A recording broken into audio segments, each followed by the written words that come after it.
ताज़ा तरीन वीडियोस के लिए चैनल को सब्सक्राइब करके बेल आइकन और ऑल नोटिफिकेशन पर क्लिक करें ताकि आपको मिले हर अपडेट सबसे पहले।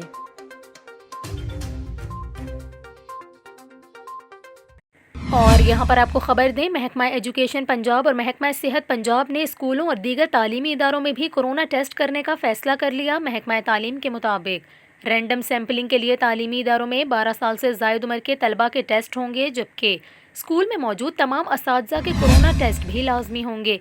एक तालीमी इदारे में 3 टेस्ट मस्बत आने पर मुतल्लिका स्कूल सील होगा, जबकि 2 तलबा या 2 असातिज़ा के टेस्ट मस्बत आने पर क्लासरूम को सील कर दिया जाएगा। लाहौर के तालीमी इदारों में रोज़ाना की बुनियाद पर 5000 कोरोना टेस्ट किए जाएंगे। आपको बताएं, NCOC ने मुल्क में बड़े पैमाने पर कोरोना टेस्टिंग का फैसला किया था, जिसके बाद ये इकदामात उठाए गए हैं। वाज़ेह रहे कि गुज़िश्ता 24 घंटों के दौरान मुल्क भर में 6357 कोरोना टेस्ट मस्बत आए हैं, जिसके बाद मस्बत केसेस की शरह 12.81% तक जा पहुँची है।